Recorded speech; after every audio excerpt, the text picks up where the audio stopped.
یہ بھی آپ نے لفظ سنا ہوگا کہ فلاں بندے سے پتہ نہیں مجھے ویسے اس سے چڑھا ہے، ویسے اس سے نفرت ہے، کوئی وجہ بھی نہیں ہے، ویسے مجھے اچھا نہیں لگتا۔ تو یہ کیا فلسفہ ہوا کہ مجھے وہ ویسے اچھا نہیں لگتا؟ تو یہ کوئی معیار ہے؟ تو اپنے آپ کو کیا معاذ اللہ الوہیت کے مقام پہ سمجھتا ہے کہ تیرا اچھا لگنا نہ اچھا لگنا یہ معیار قرار پا جائے؟ تو بغیر کسی شرعی عذر کے، کسی شرعی علت اور وجہ کے کسی سے دشمنی رکھنا، کسی کے لیے بغض اور کینہ رکھنا، تو یہ ہے شحن، اور یہ شریعت نے منع فرمایا گیا۔ اور جو دل کدورتوں سے بھرا ہوا ہے، آج کی اس مبارک رات میں اس کی بخشش نہیں ہوگی، یہ اللہ کے محبوب کا فرمان ہے۔ لہٰذا شحن ہو، حقد ہو، یا بغض ہو، یا نفرت اور کینہ، یہ وہ اعمال ہیں جو ہمارے اپنے اوپر بھی بوجھ ہیں۔ یعنی اگر کسی کے لیے سینے میں بغض ہے، گھٹن ہے، تنگی ہے، تو ہم اس آگ میں خود بھی جلتے رہیں گے۔ وہ بوجھ ہم اٹھا رہے ہیں، وہ تو نہیں اٹھا رہا۔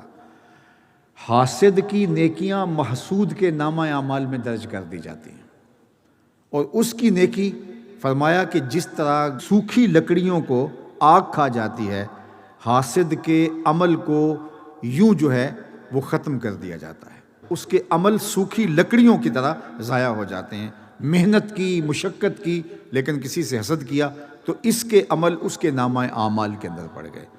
حضرت خواجہ اللہ بخش تونسوی رحمۃ اللہ تعالیٰ علیہ کے پاس کوئی شخص آیا، اس نے کہا کہ کچھ لوگ مجھ سے حسد کرتے ہیں۔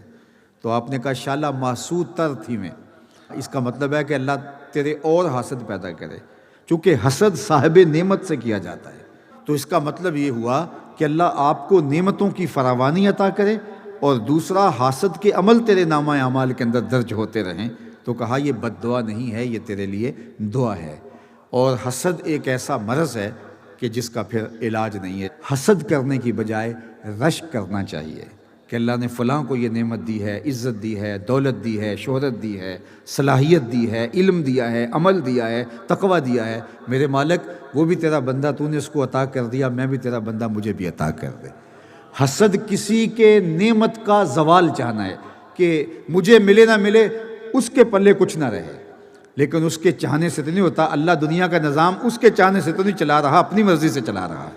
اس لیے حسد کی آگ میں جلنے کی بجائے رشک کی روش اختیار کرنی چاہیے۔ مجھ پہ ان کا کرم ہے، جلتے ہو کیوں اے حاسدو، تم بھی ان کا نام لو ثاقب رضا ہو جائیے۔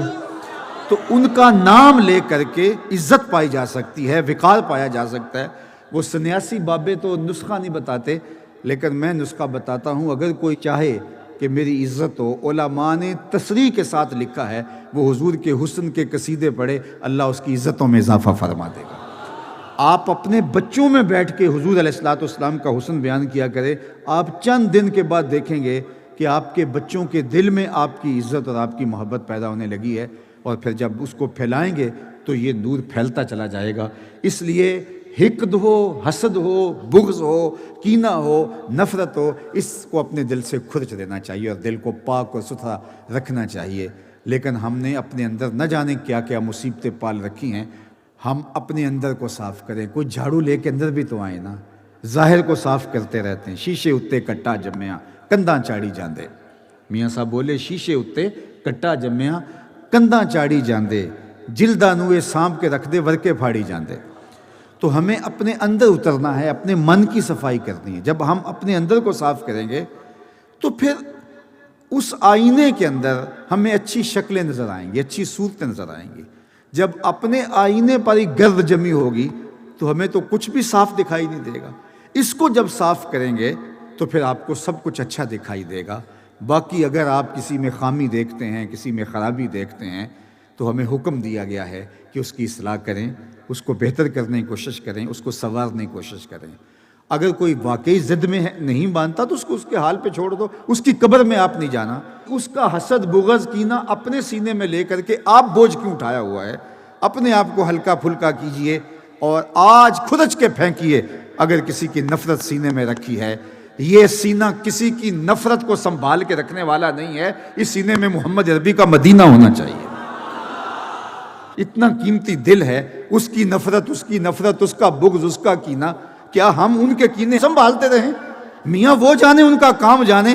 ہم اس سینے میں سنبھالیں گے تو ابو بکر کی محبت، عمر کی محبت، علی کی محبت، عثمان غنی کی محبت، حسن حسین کی محبت، اس میں محبتیں ہوں گی، اس میں پیار ہوگا، حضور کے غلاموں کی محبت، حضور علیہ السلام سے عشق کرنے والوں کی محبت، اس میں بسے گا تو مدینہ بسے گا۔ جب نظر جھکائیں گے تو آئینہ اتنا صاف ہوگا، دیکھیں گے تو جمال گنبد خضرا دکھائی دے گا۔ تو ہم نے اس کو کیوں میلا کر رکھا ہے؟ جو چیزیں دیکھنے والی ہیں وہ بھی نہیں ہم دیکھ پا رہے۔ اتنا کچھ اس سینے کے اندر چھپایا جا سکتا ہے، لیکن ہم نے اس کے اندر کیا کیا ردی چیزیں چھپا کے رکھی ہیں۔ تو آج یہ عزم کر کے اٹھیں کہ ہم مشاہن نہیں رہیں گے، ہمارے سینے میں کسی کا بغض نہیں رہے گا۔